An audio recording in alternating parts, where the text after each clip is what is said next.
The Minnesota Vikings win their 6th straight game. I'm Tatum Everett. This is Ben Leber, and this is Between the Lines, presented by Continental Diamond. The Vikings beat the Falcons 42-21 to improve to 11-2 on the season. And Ben, down there in the stretch, I'm not sure this team has had as much fun as they did in those final couple of minutes. We didn't have any cardiac arrest during this game. No crazy dramatics at the end. So they were just having a good time. What was that like down the stretch when they knew they were going to win? I think everybody in the stands and everybody at home watching could keep their Tums and their Pepsid AC like in the pocket and not bring it out, because thankfully, finally, we had a complete game where we really put it away. It was really fun to watch on the sideline. You know, Sam Darnold he's pretty even-keeled, right? Yeah. I mean, he doesn't show a ton of emotion. Very true. Maybe a little fist pump. They put him up on the Jumbotron, oh, he's he's like hyping up the crowd. I mean, it's the most emotion I've seen him in a long time. And I actually asked him about it in the locker room. He's like, "Look, I got to give the people what they want." You know, I love it. Well, rightfully so, though. He had a career day. He had career numbers in yards, 347, career number in touchdowns, 5. And he had a 157.9 rating. And for those of you who may not know what the highest rating is, it's 158.3. Woo. Near perfection.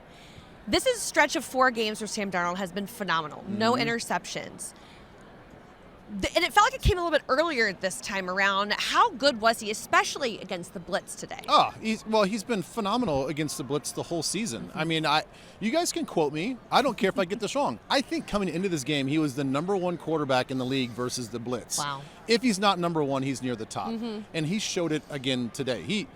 His ability to recognize the blitz, his ability to understand what coverage they're going to give him with that blitz, and predominantly, at least today, he saw a lot of man coverage when we had those explosive plays. And so even if it's slightly underthrown, which it happened on a couple plays, he can trust his really athletic receivers to keep their eye on the ball. They have a better track to the football than a lot of these defenders with their backs turned to the quarterback.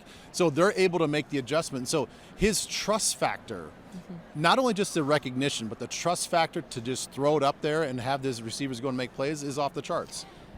Because we are, more than halfway through the season, we're nearing the end. How much of his progression has been because of the comfortability in the system and just getting more reps under his belt?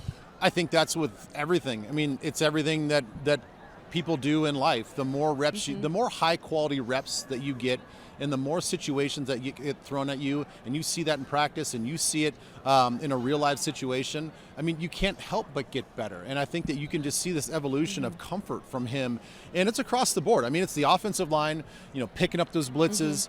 People are going to look at the 4 sacks that he took today, but only one of those was against the blitz.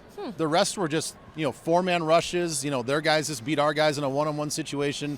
He had another one where he was looking for JJ on an out and up, and they covered it really well. And so he had to eat that particular play and took the sack. So it's not like, our offensive line did a poor job against the blitz. No, they did a great job. So along with that, running backs, tight ends, everybody's elevating their play, which allows him to go out and make plays as well. So for the first time in Vikings history, they had a wide receiver duo to record 100-plus yards each and at least 2 touchdowns each.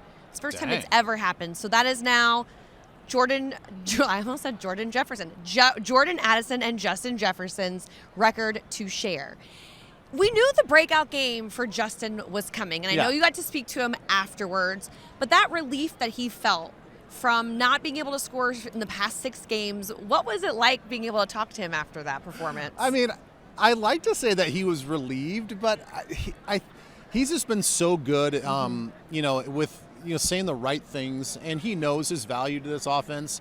Of course, I think deep down inside he would like to see more production and more stats and all that other stuff, but he knows what he's doing to allow guys like Jordan to get open. He knows what he's doing to allow Hawkinson to get open.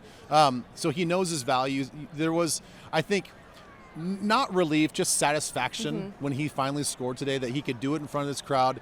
He could do it in a situation where, again, it was against the blitz, and he's wide open. I don't know if I've ever seen him that wide open. No, I don't think so. The corner falls on the ground, but he's scrambling because he sees Justin wide open. Yeah. And so, big credit to Sam for just getting out of that. Throwing that off his back foot, too, out of the pressure. He ducked down and eluded crazy. the pressure, steps up and makes the throw. Probably one of his most impressive throws, I think, this year for Sam Darnold. He's been so impressive just with his elusiveness, his escape escapability, his athleticism, keeping the eyes down the field and showing off the arm strength. But for JJ, yeah, you could see it too. I mean, a lot of smiles at the end of the game. How was he able to be so open, particularly in this game? What set this particular way the defense covered him apart?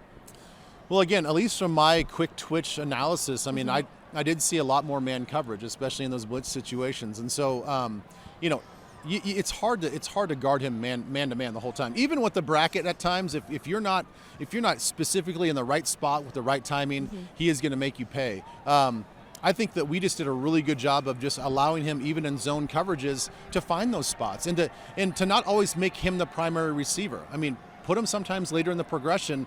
That way you can use your eyes, not to say we, but Sam Darnold can use his eyes to manipulate the defense a little bit, move some guys with his eyes and come back to JJ. So I just love how they're incorporating within the whole offense. Jordan Addison, 133 yards and his most touchdowns he's scored in his career with 3.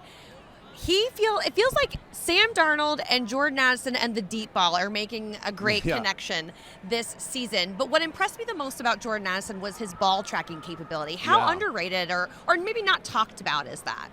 Well, I mean, that's a huge part of it, right? I mean, they seem like layups, but when the ball's floating in the air like that, I mean, you do have to track it immediately right when it comes out of your hand.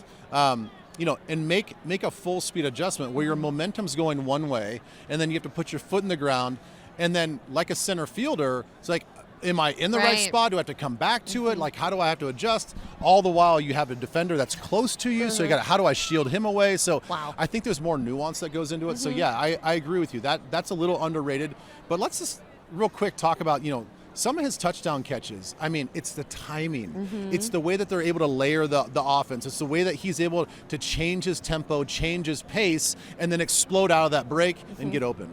It's really remarkable. And I think part of the most impressive part, if you want to talk about the momentum break, was the way that the game changed after the field goal.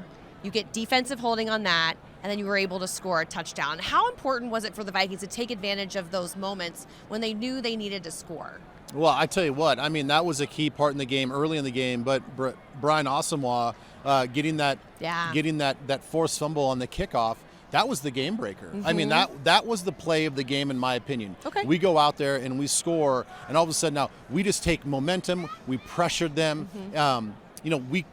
We took them out of their game plan a little bit right there, and from that point on, it was just it was all downhill for them and uphill for us. If that makes any sense. No, it does, because the Vikings actually scored on 4 consecutive drives to end the game, which was so nice to see. Again, we didn't have to use our Tums. It was fantastic. Yeah. But you mentioned takeaways, and this defense seems like they were very advantageous.